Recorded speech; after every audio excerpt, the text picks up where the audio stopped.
Hello， 大家好，我是柯老師。今天給大家出一期視頻，是關於槳板。我不是有個槳板嗎？我想把它改造成電動槳板。我從國內訂了一個馬達過來，我也想訂一個電池過來，但是海關走不了電池，托運。我就在 Marketplace Facebook 上面買了一個電池，是48伏的一個電池。槳板的馬達呢是只支持24伏或者12伏的電池。我就從淘寶網淘了一些東西，自己組裝了一個槳板推動電池，給大家看一下。組裝電池呢，首先我準備了一個防水盒，是我之前買大疆的一個飛機，然後裝飛機用的一個保護殼，因為我飞機賣了嘛，然後我就把這個保護殼拿來裝電池。防水箱過後呢，這是布的線路，這個是開關。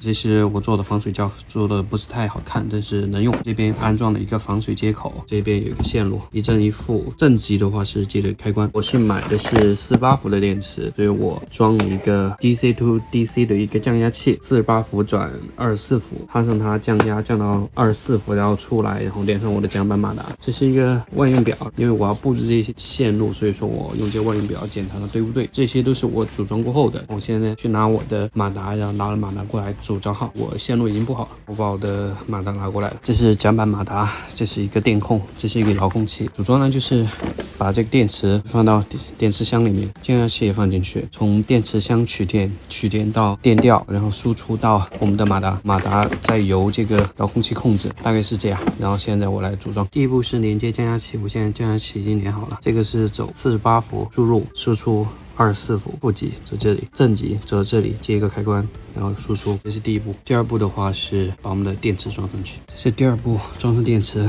電池插到這裡，引入到輸入，再到輸出，再到這裡。這個我先不固定，因為現在只是測試階段。之后我會把這固定，然後四周固定一下。先關上它，現在就通電了。下一步呢，就是把我們的電流引出來，從這裡引出來，引到電吊。先我來做電吊。這第三步的引電吊，電吊裝好了，電吊從這裡引出它的正負極，引到我們的電吊。電吊的輸出就是我們的馬達的輸入，我們就把這個馬達的電24伏的電輸給馬達。然後現在我來連接馬達，接好了馬達，電池的輸出走到這裡，輸出電池的電就到電吊了，電吊再把電輸給我們的馬達，這就是一個完整的電路。現在我把遙控器拿過來，這就是遙控器，電這個開機，開機了過後，現在就是把我們的電池開機，然後就可以了。這裡有個開關，我把它一打開，通電了，按這個前進、後退，這樣就是一個完整的馬達的推进器的一個電路。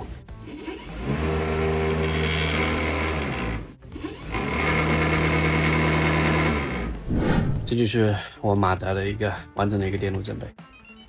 如果你也想像我一樣自己組裝一個電池，可以借鑑我的一個思路來搞這個東西。好，這個視頻就和大家分享在這裡。我是柯老師，一個在他州流浪的探險家。咱們下個視頻不見不散，再見了。如果你想要看到柯老師更多有趣的視頻，記得點擊下方的訂閱按鈕。您的支持是我前進的動力，謝謝您啦！咱們下個視頻再見啦。